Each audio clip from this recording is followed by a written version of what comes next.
Here on the Monero, a bear hunt is underway. Are you a bit ready? Come. Under the supervision of Roman Cristescu, it is the dog who is named Bear, and the subject of his sniff is a species under threat. So here is Bear. He's a koala detection dog, and he's also indicating on very fresh koala scats. And basically, he's part of detection dog for conservation. We've got 4 or 5 dogs constantly trained to help us in our endeavour to do koala research.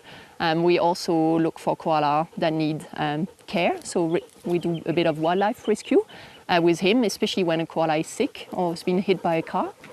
They help us basically because koala are super hard to find. So they are the nose and that guide us to koalas.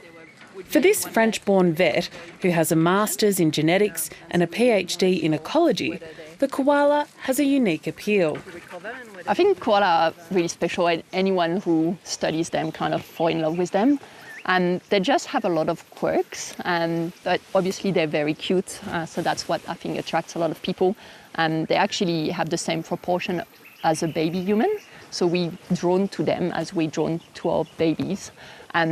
But then they've got fingerprint. They're one of the rare animals you can fingerprint them if they do something wrong, like humans. So they have lots of little funny quirks, and you keep finding more of them, and they're very, obviously, lovable. Okay, let's go find. Go find. After years of training, the 10-year-old Coolie has learned to detect the odour of koalas and sniff out their droppings. And so we're going to look for some fresh poo now. How do you feel when you find fresh scat or a fresh koala? Which is better, a koala or the scat? Well, do I dare admitting that I'm actually more excited now to find the fresh scats, because we can collect that, bring it back to the lab and understand a lot of things about health. I even wrote a book about poo, so I'm really fascinated by how amazing is it that we can understand so much about an animal without having to catch and stress it. And so I'm really excited to find the scats, because I know now I'm going to be able to tell the genetics and where the chlamydia is present, what the koala has eaten, all those things just from finding their poo. So yeah, I'm pretty excited about poo. Go find. Which makes a visit here at the Two Thumbs Wildlife Sanctuary a great spot. Good. With the help of a thermal drone, over 2 days, Roman and Bear detect a number of koalas, collecting plenty of scat so it can be taken in test tubes back to the University of the Sunshine Coast, where researchers will use the DNA to better understand these mammals. It's a far cry from their last visit. Last time we came, there was almost no leaves. Everything was burned, it was grey, and we were actually really hot because there was no shade any longer. And all the koala that we found were emaciated, some of them had burnt, and they were in very poor body condition, and they were basically on the edge. So the difference is amazing. When those bushfires happened, this sanctuary was completely destroyed, and we deployed koala detection dog Bear to come and search for koalas. And this place was like a crematorium. It was just black and completely eerily silent. There was no sound whatsoever. During the summer of 2019-20, Australia burned for months on end. 33 lives were lost, more than 24 million hectares burned, and large parts of the country were blanketed in smoke. At Peakview, near Cooma, the Two Thumbs Wildlife Sanctuary was burnt out. What has happened? This sanctuary is made up of 3 neighbouring properties purchased by James Fitzgerald and entered into a trust. During the fire, James's home was also lost. Well, Black Summer was a very traumatic time for many people that live in the rural areas. He says the Good Fire, as it came to be known, burnt through about 60,000 hectares, tragically claiming the lives of 3 American firefighters. The loss of Captain Ian Macbeth and First Officer Paul Hudson and Flight Engineer Rick De Morgan Jr. is something that Australia can never repay. And, while it happened 5 years ago for us, those families, it happens every day. Every day they wake up without their dad.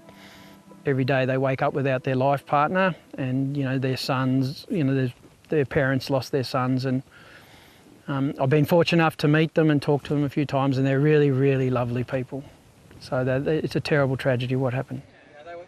Recovering from the Black Summer fires hasn't been easy. I was not in great shape for the first 2 years, and I had to say to myself every day, particularly for the first 2 years, just keep going. We need some good to come out of this tragedy, and rescuing those animals and saving their life was some good. 2 weeks after the fire swept through Two Thumbs, Rahman and Bear arrived. James at the time said, oh look, even if one koala survived, that would be, a very good sign of hope for me and for the sanctuary. And so we went on a mission to find one survivor, and we actually found in the sanctuary 8, and that we rescued and brought to the vet, and in the general area 15. And so that was really good because even though it was really intense burn, we could prove that koala were surviving, and so that was a good news. The ones that we rescued sort of had a body score of 1. They were basically sort of skeletons. So it was quite critical to get them into care and get food into them. I remember one koala we rescued, and it was in this tree, and every branch was charcoal. Like the whole tree was just charcoal, and this koala was up there. Not all the koalas found survived. James estimates there are up to 1,000 koalas that needed human help in the Good Fire alone. A study funded by the World Wildlife Fund, involving 10 scientists from several universities, made staggering findings. 3 billion animals were killed or displaced from those fires, which is an incredible number. You can't even conceptualise how many animals that would be.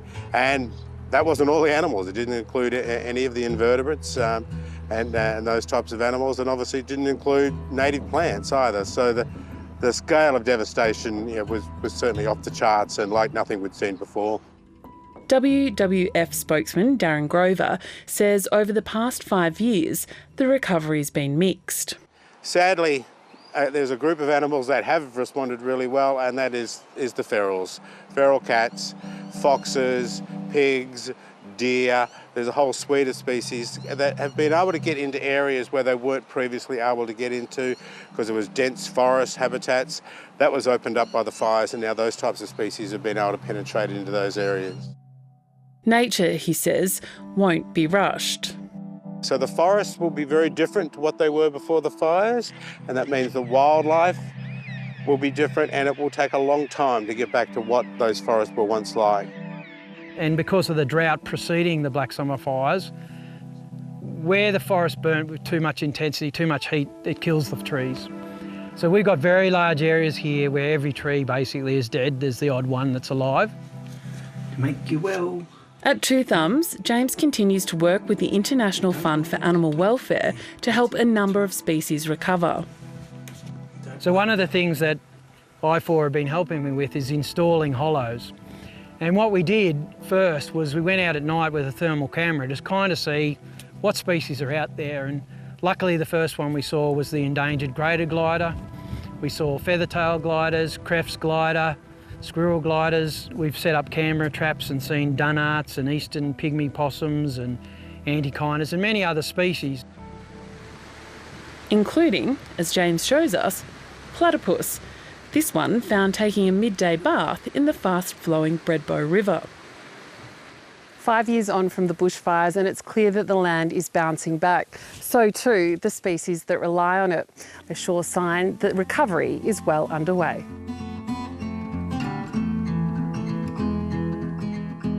Every year we've come back, everything's changed, the landscape has changed, there's more greenery, there's more sound of nature, and with that you see that change in James as well. It's almost like he's recovering as the landscape recovers.